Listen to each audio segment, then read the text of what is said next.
नमस्ते, मैं हूं सुरेश कुमार एकलवे और आप देख रहे हैं बात सच है।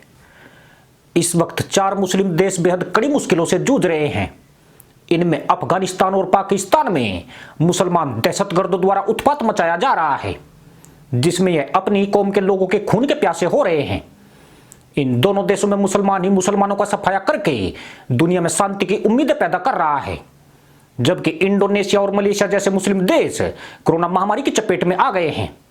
यहां रोजाना हजारों की संख्या में हो रही मौतों से शांति का मार्ग प्रशस्त होते नजर आता है। मलेशिया के हालात तो इतने खराब हो चुके हैं कि यहां जमीन और स्ट्रेचर पर इलाज की नौबत आ गई है।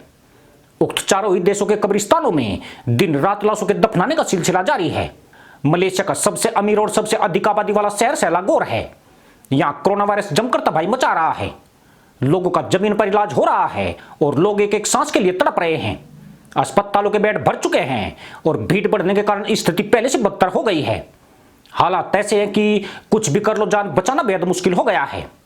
यूं भी मलेशिया से भारत को कोई सहानुभूति नहीं है, पर जिस पाकिस्तान की खातिर मलेशिया ने भारत से रिश्ते खराब किए थे, वह मदरसा मुल्क भी मलेशिया की सुध नहीं ले रहा है।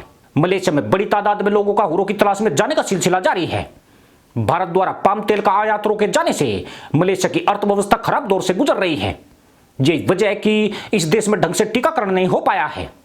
स्थानीय स्तर पर बढ़ती गई लापरवाही और स्वास्थ्य सुविधाओं की कमी भी उसे कोरोना संकट में डालने की जिम्मेदार बन गई है। आपको बता दें कि मलेशिया ने भारत सरकार से कोविशील्ड टीका खरीदने की इच्छा जताई थी, मगर भारत की तरफ से उसका अनुरोध ठुकरा दिया गया था। मलेशिया भी उन देशों में शामिल है जिन्होंने चाइनीज वैक्सीन पर भरोसा किया है।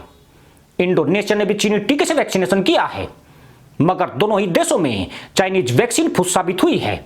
हैरत की बात यह है कि यहां चीनी टीके से टीकाकरण के बाद कोरोना वायरस संक्रमण में अधिक तेजी आई है। मलेशिया में हर रोज औसतन 8,295 नए मामले सामने आ रहे हैं।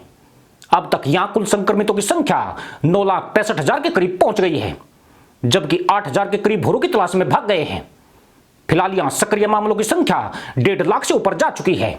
3 करोड़ 20 लाख की आबादी वाले इस देश में महज 13.5% लोगों का पूरा टीकाकरण हो पाया है, मगर इनमें से भी 2% के करीब पुनः संक्रमित हो रहे हैं, जो मलेशिया के लिए कहीं ना कहीं खतरे की घंटी माना जा रहा है। इस देश को कोई भी अंतर्राष्ट्रीय मदद नहीं मिल पा रही है। पाकिस्तान तो खुद कंगला और भिखारी देश है, उससे तो मदद की कोई उम्मीद नहीं की जा सकती है, मगर जिस चीन के साथ उसका मोटा व्यापार है, वह भी मलेशिया से दूरी बना गया है। ऐसे में यह आशंका प्रबल हुई है कि आने वाले दिनों में यहाँ के हालात ज्यादा बिगड़ सकते हैं। खुद पाकिस्तान के हालात भी ज्यादा अच्छे नहीं है। उसके सिंध प्रांत में कोरोना की चौथी लहर हाहाकार मचा रही है। यहाँ के अस्पतालों में ऑक्सीजन और वेंटिलेटर की जबरदस्त किल्लत मची है। बकरा ईद के बाद तो हालात और ज्यादा खराब होने लगे हैं। मदरसा पैदाइश ने इस मौके पर कोरोना गाइडलाइंस की जमकर धज्जियां उड़ाई है, जिससे देश में एक बार फिर से कोरोना के बेकाबू होने का खतरा बढ़ गया है।